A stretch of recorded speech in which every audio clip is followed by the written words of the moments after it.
Μαρία Τάγκαλου, χειροκρότημα. Καλησπέρα.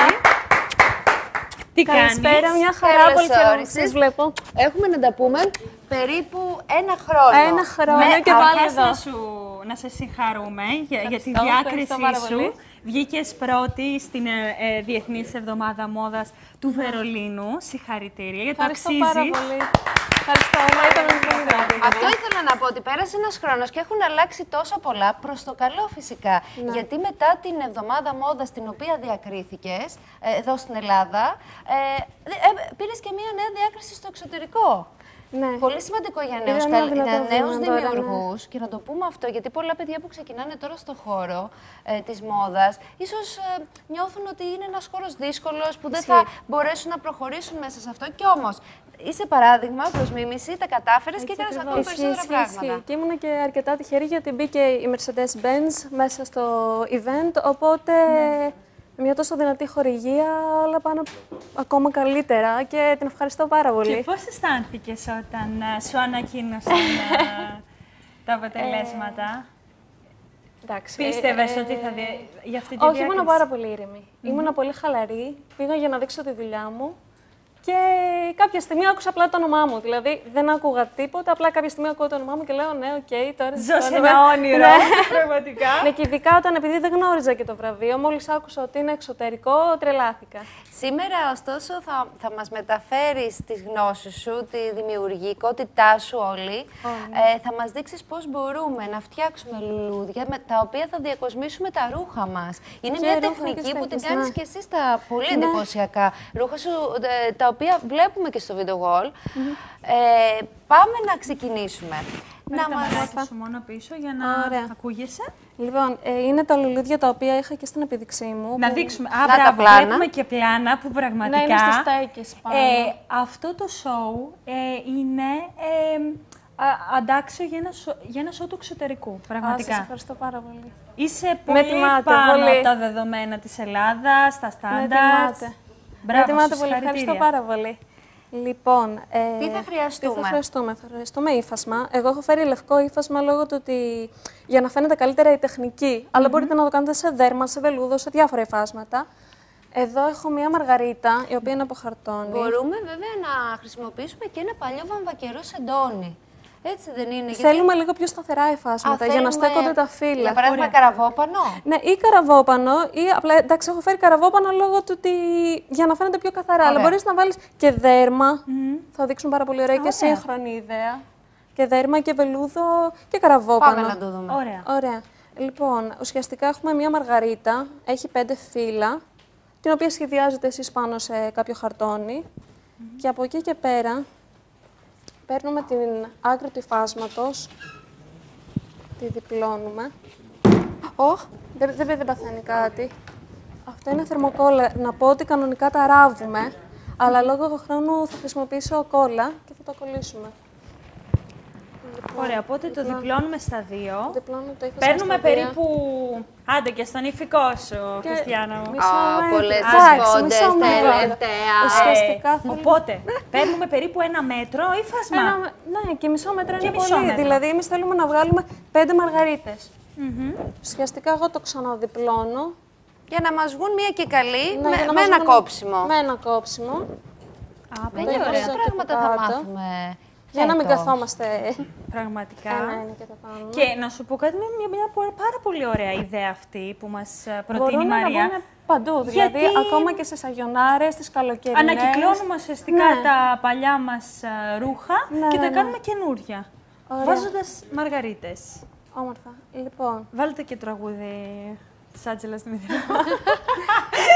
Και στερεώνουμε με μια καρφιτσούλα. Εδώ δεν τις μαδάμε όμως τις μαργαρίτες. Εδώ τις μαργαρίτες τις φτιάχνουμε, ναι. Τις φτιάχνουμε για να στολίσουμε τα ρούχα μας με μοναδικό τρόπο. Έβαλα μια καρφιτσούλα για να τα στερεώσω. Το πόνταρες για να μπορούμε να το στερεώσω και να μπορέσω να το κόψω γύρω-γύρω. Να πω ότι τη μαργαρίτα ουσιαστικά για να τη φτιάξετε, γιατί εντάξει δεν έχουμε όλη ευχέρεια, αφού κάνουμε τον κύκλο μπορούμε να χωρίσουμε τα σημεία ανά ένα πόντο και να βγουν 5 φιλαράκια. Πολύ ωραία. Ένα Μαρία, τι έχουμε να περιμένουμε από σένα? Για πες μας τα νέα σου γενικότερα. Σίγουρα μετά το Βερολίνο γέμισα έμπνευση, ιδέες. Είδα κάτι τελείως ξεχωριστό, γιατί δεν είχα ξαναφύγει ποτέ εξωτερικό, οπότε ήταν ένα πολύ δυνατό ταξίδι για μένα. Με λιμουζίνα σε υποδέχθηκαν. Ναι, ήταν η με λιμουζίνα της Mercedes. Πρέπει να ήταν μια μοναδική εμπειρία όλο αυτό, γιατί... Πριγκιπική θα έλεγα. Αυτό, και αναγνωρίστηκε και η δουλειά σου, συν της άλλης, που είναι πολύ σημαντικό για ένα νέο καλλιτέχνη στο ξεκίνημά του, να ξεκινά έτσι με τόσο θετικές προδιαγραφές. Γνώρισες σίγουρα ανθρώπους Είχα την καταξιωμένους τιμή του χώρου. να διπνήσω με την Σουμάχερ. Είναι η σχεδιάστρια, η αντίστοιχη δική τους Γερμανίδα. Πολύ δυνατή, πάρα πολύ ωραία ρούχα, πολύ καλοραμένα ρούχα. Και πήγα στο πάρτι της γερμανικής Vogue και εκεί γέμισα έμπνευση, γνώρισα πολλούς ανθρώπους. Και φυσικά έτυχε να βρίσκεται εκείνη την περίοδο η Στέλλα Μακκάρτνι. Αγαπημένη μας σχεδιάστρια. Αγαπημένη, κορυφαία σχεδιάστρια. Η οποία κάνει έναν διαγωνισμό για νέους σχεδιαστές. Έλαβες μέρος σε αυτό το διαγωνισμό? Όχι, το πληροφορήθηκα όμως. Μόλις έφυγες. Ναι. Θα μπορέσεις όμως να λάβεις μέρος στο διαγωνισμό ή έληξε? Όχι. Νομίζω το κάνει κάθε χρόνο. Πήρα όλες τις πληροφορίες για να δούμε. Για του χρόνου. Για του χρόνου, ναι. Θα σε δούμε και στη φετινή εβδομάδα μόδας. Μετά το Βερολίνο δεν πρόλαβα, δηλαδή στο exclusive, μέχρι να οργανωθώ για Οκτώβριο δεν προλαβαίνω, σίγουρα όμως Μάρτιο. Μάρτιο ξανά. Μένια, τώρα που βλέπω αυτά τα λουλουδάκια, θυμάμαι και τον ηφικό σου είχε πάνω τέτοια. Ναι. Τέτοιες μαργαριτούλες, ήταν όλο κεντυμένο. Έτσι ακριβώς. Πραγματικά. Θα βγουν λίγο διαφορετικά, θα το δείτε. Είναι ένα λουλουδάκι τροπικό. Έτσι το βλέπω εγώ. Λοιπόν, θυμάμαι όταν σε είχαμε συναντήσει πέρσι, η έμπνευσή σου ήταν... είχες εμπνευστεί πάρα πολύ από το κόκκινο χρώμα. Η φετινή σου κολεξιόν... Ήταν πολύ χρήμα. Ήταν πολύ χρήμα. Η έμπνευση μου ήταν από παραμύθια του Tim Burton. Παρακολουθούσα πολύ τελευταία όλα αυτά τα σουρεαλιστικά βίντεο που βγάζει και ήταν πηγή έμπνευσης για μένα. Τα χρώματα, όπως έλεγε και στη Χώρα των Θαυμάτων. Οπότε κάθε φιγούρα, κάθε μοντέλο είχε και ένα δικό του χαρακτήρα. Αν δείτε, δεν είχε... Καρτούν, έμοιαζε έτσι λίγο με καρτούν, σαν να είχε βγει από κινούμενο σχέδιο το μοντέλο σου. Ναι. Ποιος είναι ο ήρωας? Ποιος είναι ο ήρωάς σου? Σίγουρα η Αλίκη. Η Αλίκη στη Χώρα των Θαυμάτων. Η οποία ήταν η Βανέσα Αδαμοπούλου. Την ευχαριστώ πάρα πολύ που περπάτησε πάνω. Ναι. Τα φιλιά μας στην Βανέσα Αδαμοπούλου, την είχαμε φιλοξενήσει και εδώ στην εκπομπή στο zoogla.gr. Ωραία. Λοιπόν, να δείξω ότι όπως είναι τα φύλλα, βάζουμε λίγη κόλλα στη μέση, το διπλώνουμε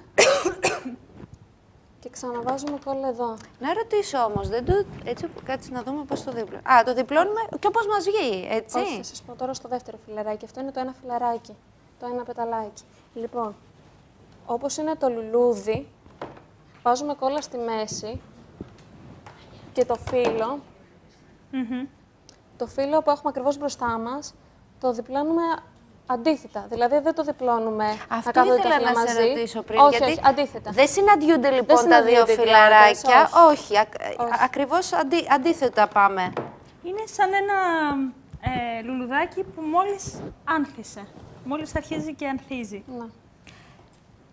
Εδώ πέρα, εδώ πέρα μας έχει κοπεί λόγω κεκτημένης ταχύτητας. Καλά, δεν πειράζει. Δεν πειράζει, όμως το αποτέλεσμα βγαίνει. Ωραία. Και τα συγκεκριμένα λουλουδάκια, πού τα τοποθετούμε? Δεν έχει ολοκληρωθεί ακόμα. Μισό λεπτό. Αυτά είναι τα πέταλα, τα οποία... Ουσιαστικά θα γίνει ένα λουλούδι έτσι μεγάλο, ένα, πώς να το πω, πολύ έντονο λουλούδι, ανθισμένο λουλούδι, πώς να το πω, διαφορετικά.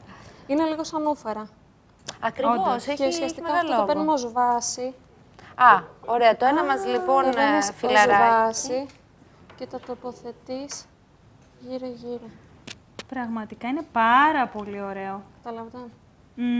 Το τοποθετείς γύρω-γύρω και βάζεις ένα τελευταίο. Έτσι λοιπόν δημιουργούνται και οι μπουτουνιέρες. Μπράβο. Μπράβο, είναι ένας τρόπος και αυτός. Ναι, και μπορούμε πίσω να βάλουμε μία καρφίτσα και να το φορέσουμε στο σακάκι μας. Ακόμη και στο καπέλο μας μπορούμε να Και το αυτό το καρφιτσώσουμε. λουλούδι το τελευταίο το τοποθετούμε στη μέση. Σε ζώνη. Βέβαια αυτό Εδώ. χρειάζεται λίγο υπομονή για να γίνει σωστά, έτσι Ναι, δεν ναι, ναι, είναι? ναι. Να γίνει όμορφο και έτσι πολύ Τι είναι ωραίο. αυτό. Αχ, μπράβο. Συγχαρητήρια! Να το βάλουμε όμως λίγο πάνω σε ένα ρούχο να δούμε Κοίτα, πώς... αυτό εγώ έχω φέρει μια στέκα. Α, στη στέκα, Έχω ωραία. φέρει μια στέκα. Απλή στέκα είναι. Κι εγώ στα μαλλιά θα το έβαζα. Και είναι. Εντάξει, Σε πρώτη φάση, σε πρώτη φάση. Μετά θα στόλιζε ένα ρούχο, όπως μας είπες και εσύ. Και είναι αυτό. Να το βάλουμε στη Χριστίνα που είναι ξανθιά και τη πάντα. Ναι, ναι. φωτεινά. Για να δω, γιατί πολύ μου αρέσουν οι στέκες. Α, πολύ ωραία. Πάρα πολύ όμορφη. Πάρα πολύ ωραία, πραγματικά. Και είναι μια ιδέα ακόμη και για νύφες, έτσι. Μπορείς να βάλεις Και σε νηφικά, είναι σε νηφικό, από πίσω, σε πέπλο, στις άκρες και σαν μικρά. κουάφ. Ναι. Είναι πάρα πολύ ωραίο. Και να δέσεις και το πέπλο από πίσω. Από πίσω, και ναι, είναι να πολύ καλό. είναι ένα εξαιρετικό.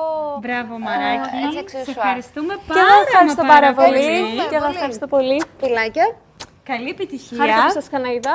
Και Και ισανότερα. θέλουμε Ευχαριστώ πολύ. Θα τα πούμε Ισανότερα. σύντομα. να Βάζω τη μαθαίνουμε στεκούλα. νέα σου, γιατί πραγματικά κάθε χρόνο μας εκπλήσεις. Ευχαριστώ πολύ. Συγχαρητήρια. Συνεχίζουμε. Να είστε Φιλιά καλά. πολλά. Φιλιά πολλά.